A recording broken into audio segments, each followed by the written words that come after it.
Hey, here I am. I forgot to turn the camera on. So here we are.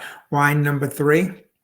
The grape is Aglianico. It is a grape that is native to southern Italy. Ceraso is a one of the Aglianicos made by Azienda Agricola San Salvatore, which is in Paestum.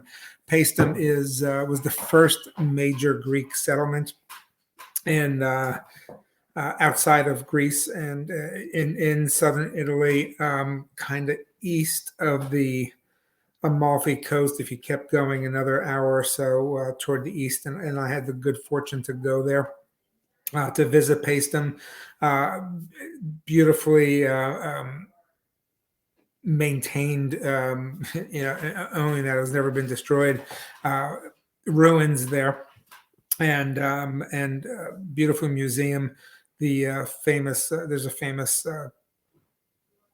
painting, if you want to call a wall painting there, the diver, the Ark of the Diver, and it was a great trip. And one of the reasons I went there was to go to San Salvatore.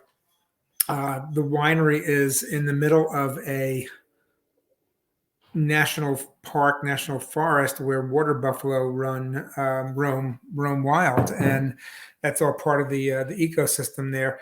They walk through vineyard areas, and they help to really kind of they eat a lot of stuff that's a lot of weeds, if you will, and not beneficial plants.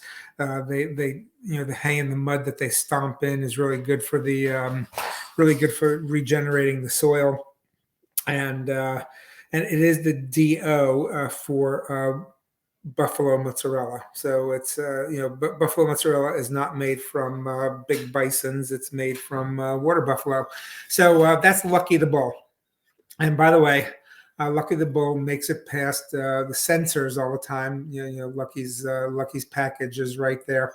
So a little story first. And Aglianico again, good food wine with big red meats, hearty red sauces.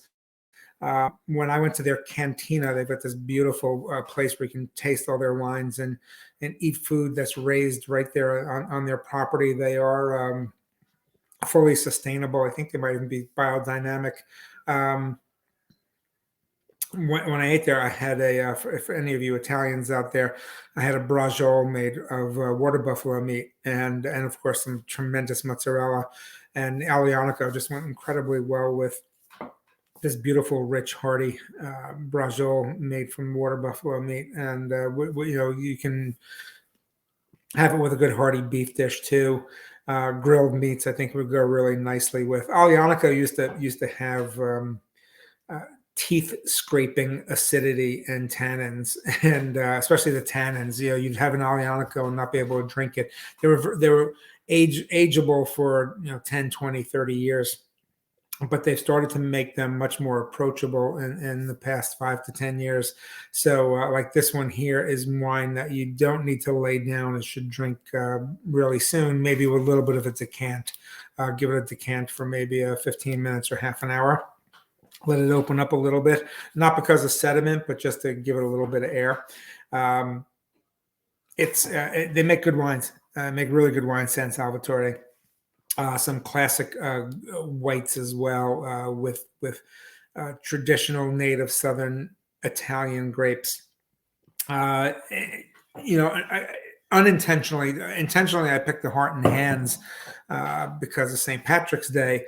Unintentionally, 2 days after, for anyone who's Italian, American, or knows Italians, 2 days after St. Patrick's Day is St. Joseph's Day.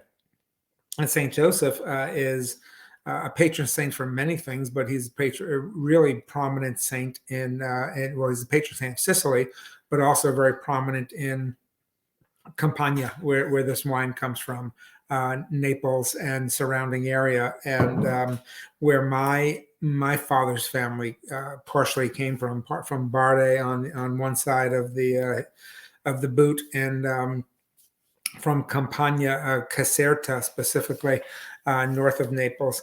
So St. Joseph's Day was actually an equal opportunity Catholic holiday in our house 2 days after St. Patrick's Day, since my mother was of Irish descent. So it's kind of unintentional that I picked a wine from Campania for this month. It wasn't an ode to St. Patrick's Day, excuse me, St. Joseph's Day. Now, one thing about Lucky, there is a water buffalo ranch out in western New Jersey, Riverine Ranch, and I did a video with the owners, a young couple. I think this is a good story. I did the video with a young couple who had moved from Long Island. They wanted to have a farm of some sort, and their goal was to sell at the Union Square Farmers Market someday. So they started with chickens and tomatoes and realized that that wasn't really the way to go. So they decided they were going to raise water buffalo. They didn't know how to raise water buffalo. They didn't know what to do with the cheese. They get someone who to process some of the meat. They took a correspondence class, and they make these great mozzarellas and rigattas and other cheeses and lebnas, all from the buffalo milk, the water buffalo milk. And when I did the video, I brought a San Salvatore white wine with me, a Fiano, to pair with their cheeses. Again, because a very traditional white wine that would pair with a lot of those buffalo milk cheeses in that DO in Paestum in Campania. So I brought this wine, and the folks who own it said, "Hey, that's Lucky." I said, "Oh, you know Lucky?" And I said, "Yep, we get product from Lucky." Now, it took me a moment to figure out what product meant, but I will tell you this. There are many descendants of Lucky the Bull right here on your label, a famous bull from Paestum in Campania here in New Jersey. And so Italian immigration of sorts continues to happen. Enjoy your wines, and we'll see you soon.